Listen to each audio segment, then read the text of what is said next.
Hey guys, welcome to another episode of Andertons TV, and today my special guest is the platinum selling, multi-talented and highly awesome Tash Sultana. So welcome, thank you very much for joining us.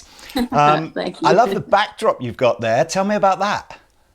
Honestly, like when everything kind of had to happen from home, I just had to make an area just work. I was doing like the virtual backgrounds for a bit, but it's not really appropriate to be like under the Golden Gate Bridge when you're like having a meeting with the CEOs of your agency. So what is that? Is that something you paint? Did you paint that? No, I didn't paint that. I can't paint for shit, man. I try and do a little bit of red here and there, but no, I don't have that skill. Well, listen, it's cool of you to join, and I mean, listening to a lot of your music for the last few days, reading about you, and you are a phenomenally talented person, multi-instrumentalist, and I'm kind of interested growing up where your influences came from, and you know why you chose maybe some of the instruments that you chose to get into. I mean, I just had like a knack for sound as a little kid. We played everything in the house. Like my parents are born in the 60s, so grew up with a lot of Pink Floyd, Led Zeppelin, Fleetwood Mac, and then onwards and upwards from there. My dad loves George Michael, which is sick, and like Phil Collins, Jimi Hendrix, and all of that. Sade, that's another one. We just listen to like a really broad range of music. My mum is more so like, you know, Black Sabbath, Metallica, AC/DC kind of thing. And if you saw my mum, you just wouldn't think that. She's That's like awesome. the most straighty 180 person on the earth, and just does not look hardcore at all. She's just like a typical mum. And she actually just loves heavy metal. Like she loves like Bring Me the Horizon and all that type of shit. And my dad, on the other hand, is kind of more like the psychedelic rock and bluesgrass kind of stuff. And we just grew up with it all. So I've just kind of like had a little ear for, you know, contemporary music, alternative music, world sounds and all that type of thing. That world sound thing. I mean, I like the vibe. There's a kind of floaty sort of psychedelic vibe to a lot of the stuff that you're doing. I like the mix of. I like how you mix the instruments in as well. So there's everything feels like it's balanced in the mix. There's not any one thing that seems to be put to the front. Is that a conscious effort to sort of create? I mean, that's what happens when it takes fucking 6 weeks to mix a record, bro. You get it exactly where you want it. I mean, the mix is the complement, and the master is the gloss coat of like engineering it properly. If it doesn't sound right in the take, everyone says, "Oh, you can fix it in post-production." That is a terrible excuse to use. It needs to be schmick on the way in to be like glossy on the way out. 100%. Well, so tell me a little bit about how many of the original recordings that you did, and even on the current album, how much of it is all you playing versus bringing in all? So even on the latest album, it's all you playing. Oh, on the latest record, so I did a little, a little writing exercise last November, because I was kind of like, be cool to try and kick off this record in a different way than the other one. So everything up before that, I had done all myself, and I'd featured on other people's songs. So I did a couple of collabs on like their tracks, and I'd never done that for my own.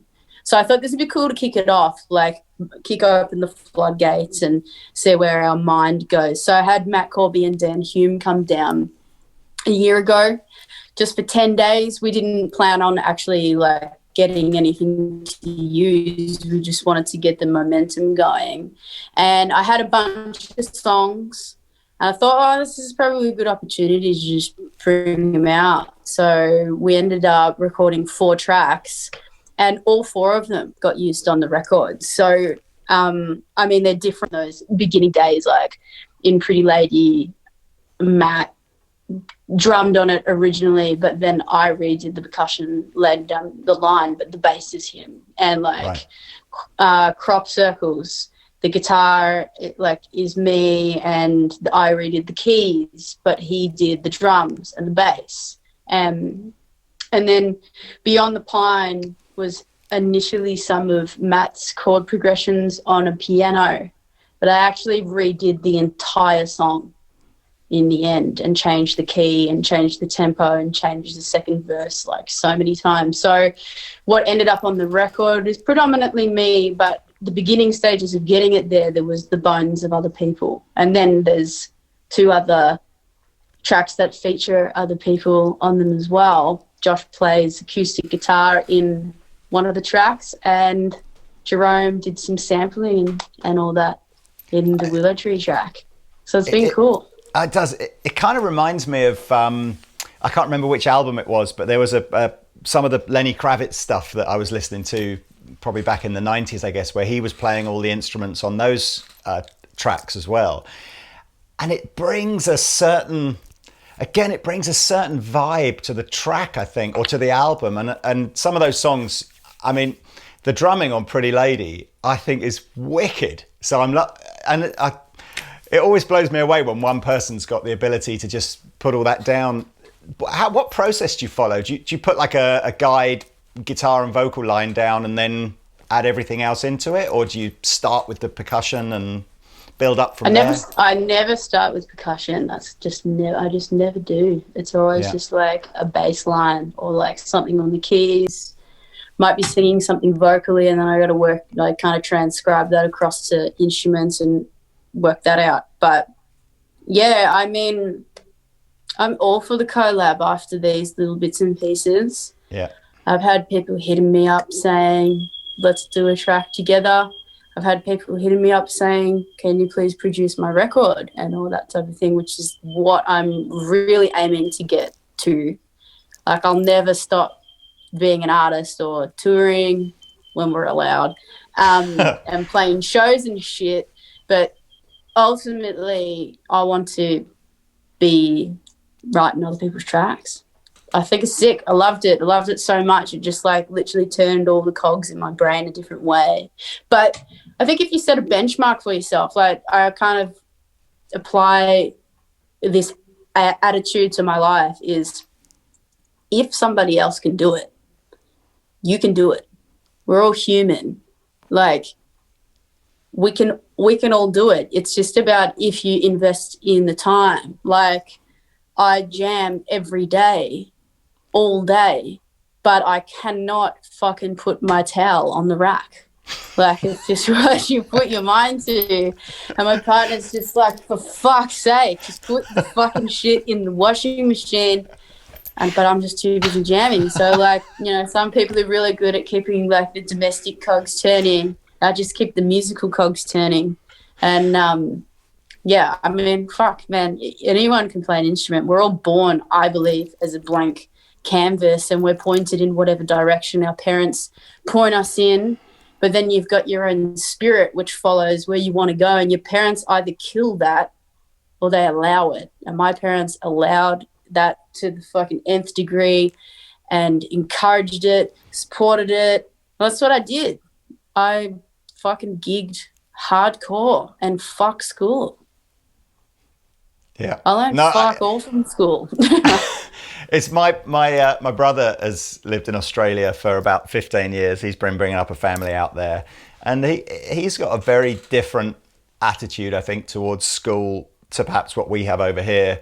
Similar to you, I think. I don't know. I don't know if he's a musician as well. So whether it's a combination of being a musician and something to do with the Aussie, don't know, the weather or the lifestyle or whatever. But he's much more interested in his kids having life skills than necessarily academic skills. So he pushes them in a different direction. Mate, You know? they, like, the shit that I learned in school, what the fuck was the point? Apart from, you know, your obvious, like, basic math, reading, writing, yeah, you know, cool. This is but awesome. Like, that's awesome. I dropped maths as soon as I could because I was just like, what the fuck is the point of this for me? What is the point? I got a calculator on my phone. My last two interviews have been you saying that school's a waste of time and Carlos Santana saying we should all do drugs if we want to write the best music. So I really feel like I'm putting a positive message out to society. He actually, we did a show together a few years ago and like I was kind of, you know, being a bit loose back then and he put his hands on my shoulders like that and he was just like, don't burn your candle at both ends. And I did not understand what that meant until I literally lit the candle at both ends with a fucking flamethrower. You know what I mean? And yeah, now I get it. He's a wise man. He is a very wise man. And a pioneer of a sound that people were not ready for. Like, you know, he'd be playing at Woodstock and people were just like, what the fuck is this guy doing with the guitar? What the fuck? Your album cover reminded me of some of the stuff, you know, some of the artwork he would have used of that era. Was that a conscious nod towards saying? No, it wasn't. But I really do love all of the Santana artwork. Yeah. Oh, well, look.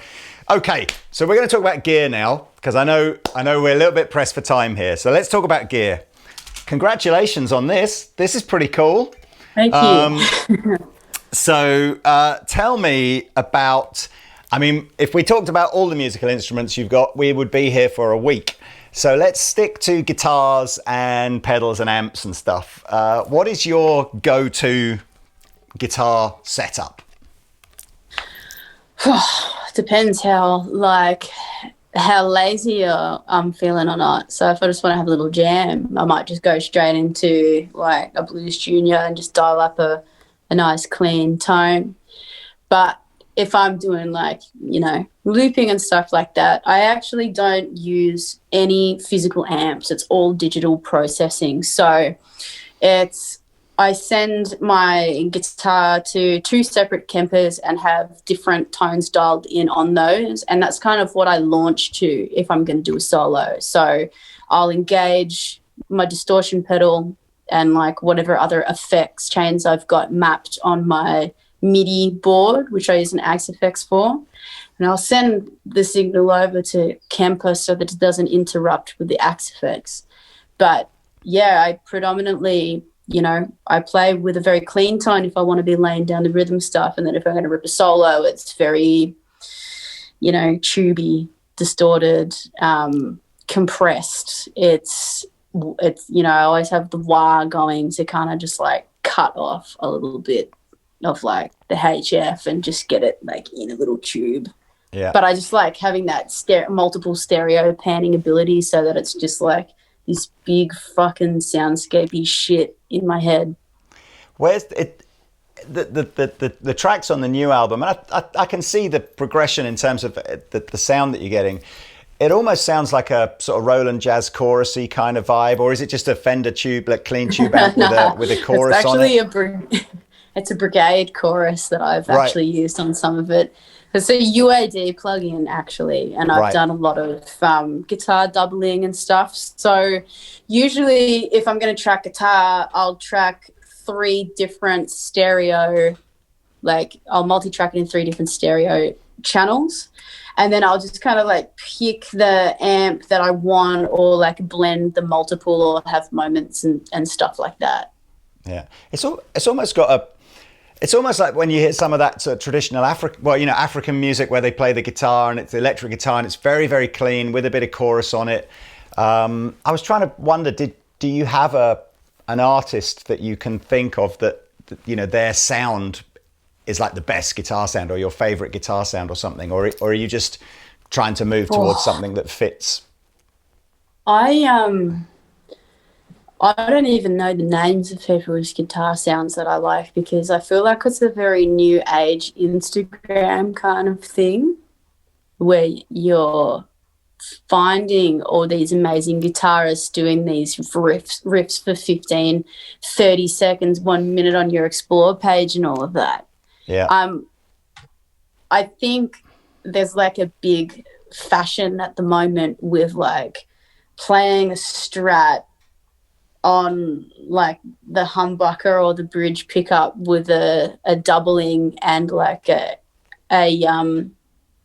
flanger or a phaser or a chorus, like that's very depth and width and rate affected. Yeah. That's something that I've really noticed a lot of people doing at the moment.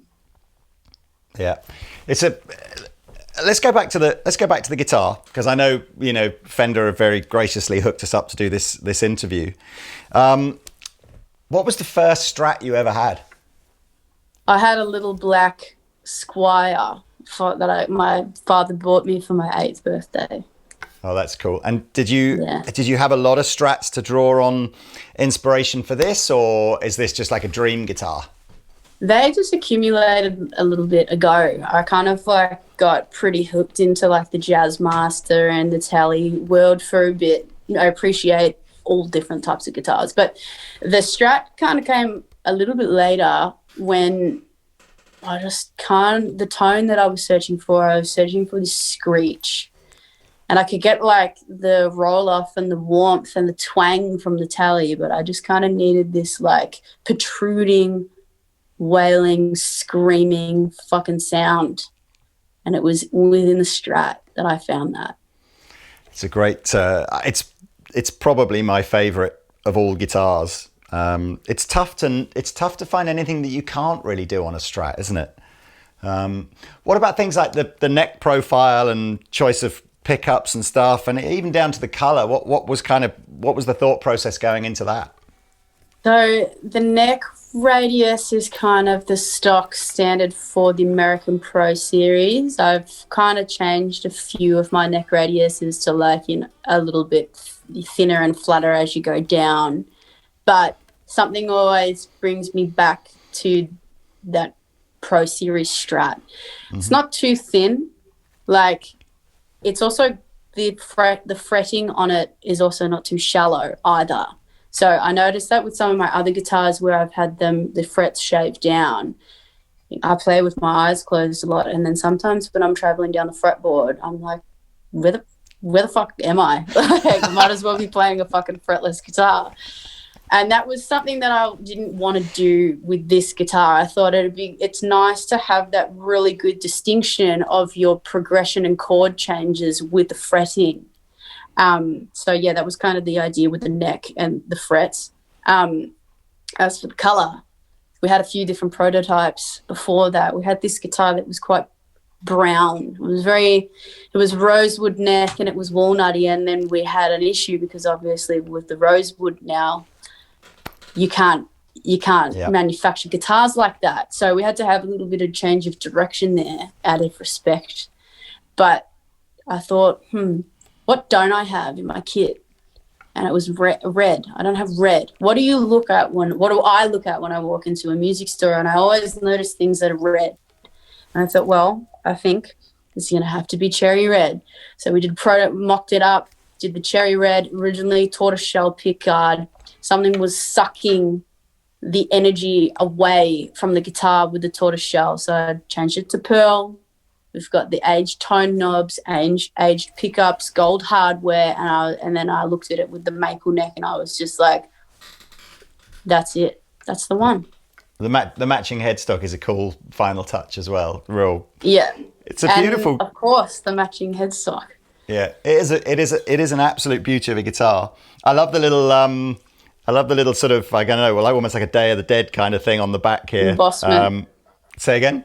Oh, wait, yeah, where it's embossed. That's very, very cool. Yeah. Very, very cool. So when do you think you're going to actually get to use the thing in anger in front of a crowd? In anger? I mean, I've actually already used it before in a show. And right.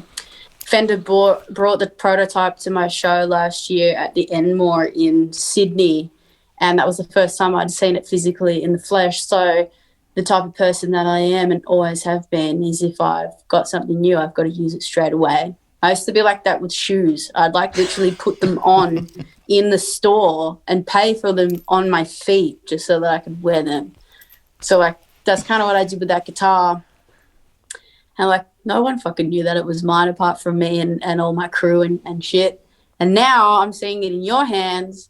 I had a couple of interviews earlier and they had it in their hands. And then like the music store that I've been going to since I was 7 years old, they told me they're going to stock them in there. And that's just fucked up. It's sick. Does that freak you out? You're now on that roster of, you know, Jimmy and Eric, Jeff Beck. It's like, congratulations. I mean, I don't really think about myself up there.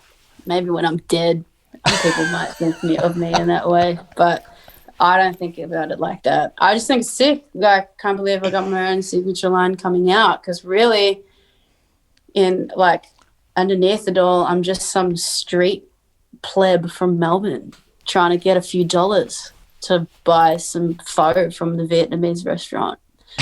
But we've progressed in time, so sick. I'm fucking stoked. Well, you're a very talented street pleb. And I really, really appreciate you taking time out of your busy schedule to spend some time with us. I really hope, you know, when you come over to England, we can do this again. Maybe you can come visit our studio. You can see your guitar hanging on the wall in the store. I'm so shattered. I was meant to be there, you know. I had a couple of shows queued up for the Royal Albert Hall, and it's just like, Will that be rescheduled? They have been, yes, but as you know, with the nature of that venue, it's like an elite. It's really hard to like get that motherfucker on hold because everybody wants to play there. So I hope I mean it's such a phenomenal place to watch. I've never played there, obviously. I've seen loads of bands there, but I hope that dream comes true because that's got to be a bucket list thing. So shattered, but the Hammersmith is going to be what we're doing for the time being. Well, that's a cool venue too. Couple of those, and then might have to do the Royal Albert Hall after that, and then I think I've kind of like ticked a pretty good amount off my list in Wembley. England. That's the big one. We'll see. I'm not Ed Sheeran. We'll see. All right. Well, look, thanks so much again. All the best to you and good luck with how 2021 shapes up. But it's been an absolute pleasure. Everybody, Tash Sultana, thank you very much. We shall see you soon. That's the biggest clap I've had all year.